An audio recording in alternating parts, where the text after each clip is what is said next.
This is Larry London. It's the Voice of America. We'd like to welcome into our studios here in Washington, D.C., the hottest artist on the planet right now. Certainly one of the nicest, the smartest, the best looking. Oh, you're amazing. He's won all the Brit Awards, the Mobo Awards. You made me feel special. We got to welcome Tinie Tempah in the house today. Thank you very much. It's great to have you, Tinie. Now, first of all, congratulations on all the success. And it seems like it's just kind of happening overnight because your debut album is coming out. Yes.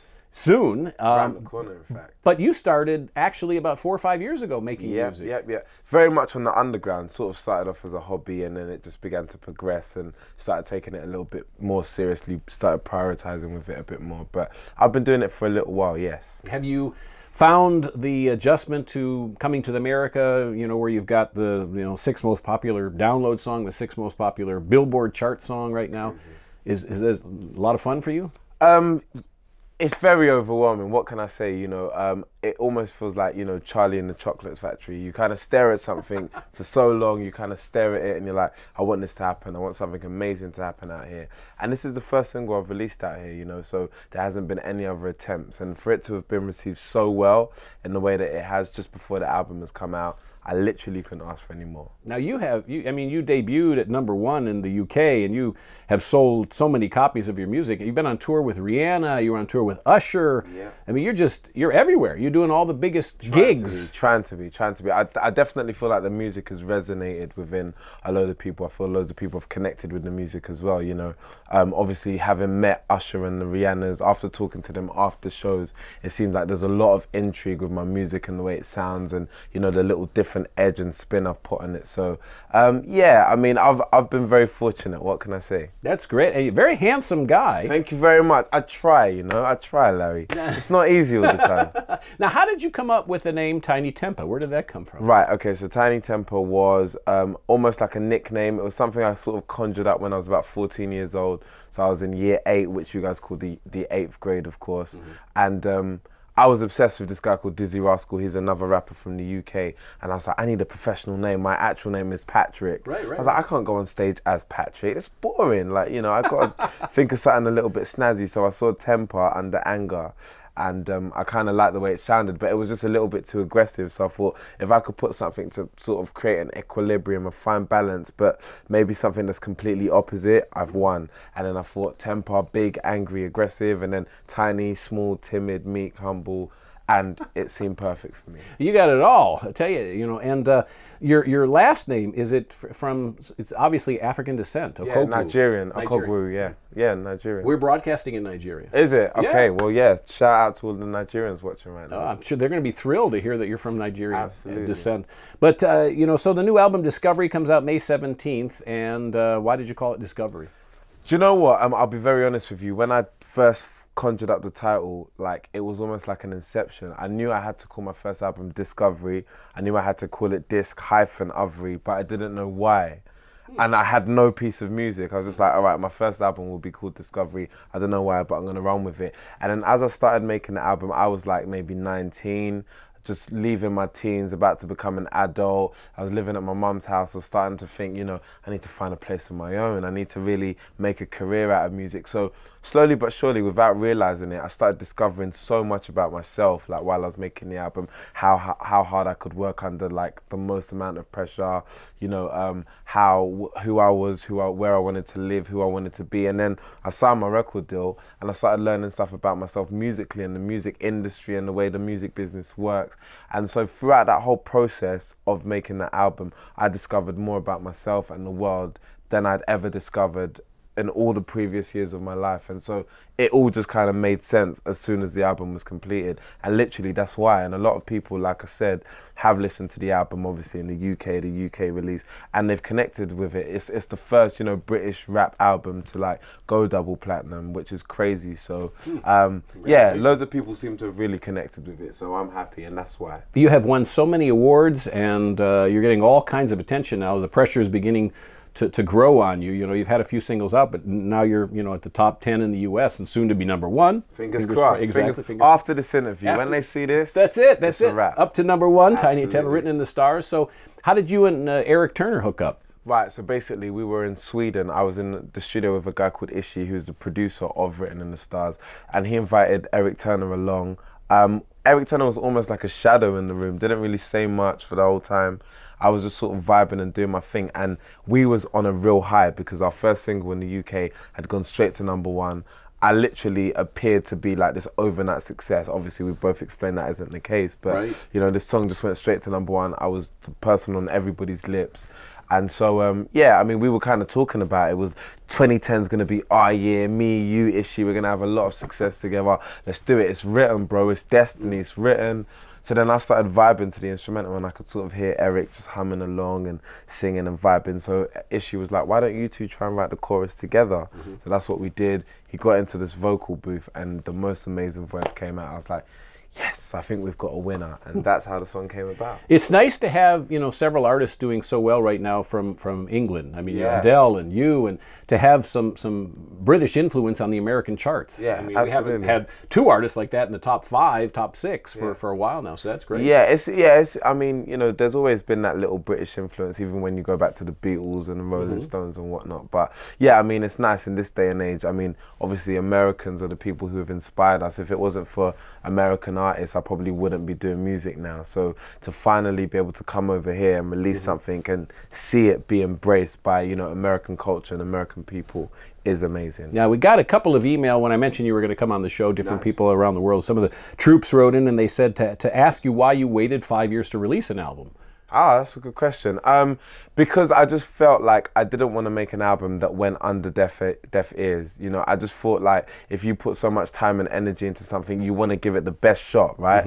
So I kind of like, you know, made a few mixtapes and done a few freestyles up until that point. But I just thought when I make my first album, I want as many people to be able to hear it as possible, and you know, lo and behold, you know, look what happened. So that's why it took so long, but perfect timing in my eyes. And we talked off the air about you're looking forward to playing in Japan and in Asia and meeting all the new listeners and fans out there.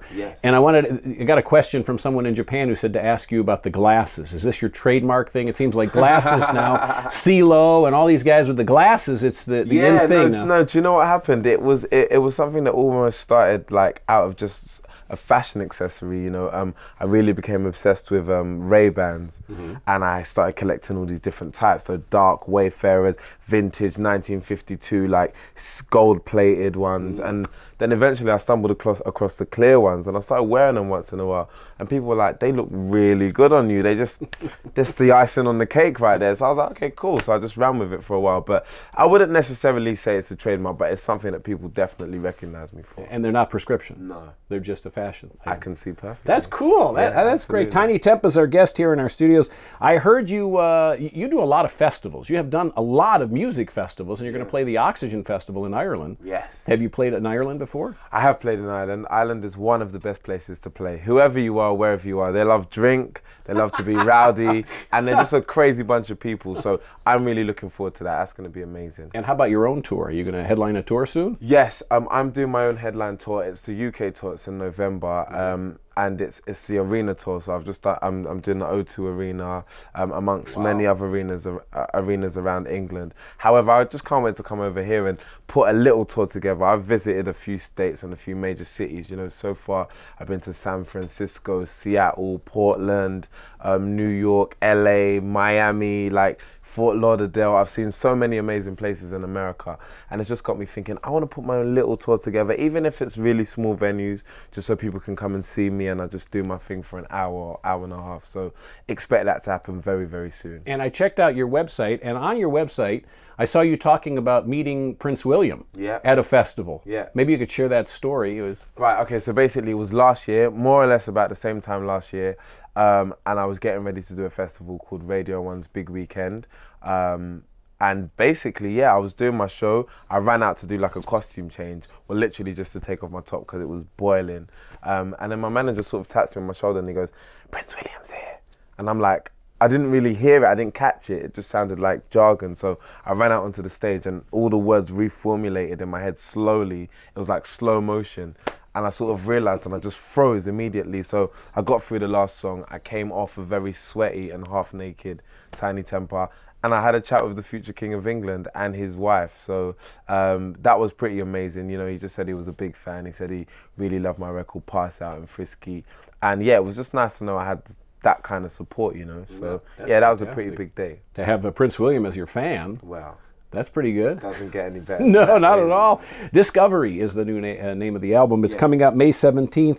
And I had read where you are also, you're talking openly, Rolling Stone magazine reported that you're working on a new album already. You haven't even put out the debut album, and you're already at work on another one. Yeah, I mean, definitely. I just think that so many amazing things are happening right now that inspiration is almost flying in left, right, and center. So I really want to just capitalize on that and make the most of everything I'm seeing right now. So, you know, whether I'm on a plane or a train or a long car ride, I'm just jotting down little ideas, getting instrumentals together, putting little things down, and just, you know, working on it slowly but surely. What's been the highlight so far? I mean, debut album, all these awards. What a good question.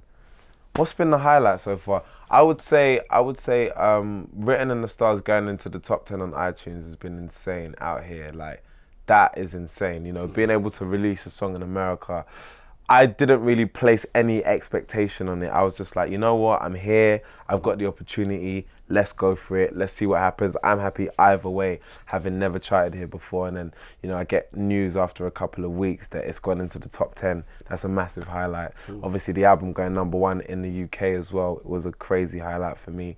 And just, you know, all the people that I've stumbled across, you know, whilst doing music, you know, the Prince Williams, like you've mentioned, the Snoop Dogg's, the Chris Martins, the Damon Albarns, Kylie Minogues, meeting all of those people, Ushers and Rihanna's, off of the fact that I just do music and I like to create music and express myself is amazing. That's a highlight within itself. With everybody that you've named and all the people you've met, what's the best advice you got so far? Do you know what? The best advice is, you know, I really wish I could actually say it here, but it's like almost like cut the BS and just concentrate on the music. You know, the minute you sign to a record label or you start, you know, having to do other things aside from be in the studio and make music, you realize how much business actually surrounds music. And a lot of the artists that I've spoken to, especially the more successful ones, have always said, you know, try your best to keep the essence. When things start getting too crazy, just remember why you're doing it. Remember what got you here in the first place, and just stick to that. You know. Has it always been music for you? I mean, it's always been music, never been a plan B. Ever since I was 12 years old,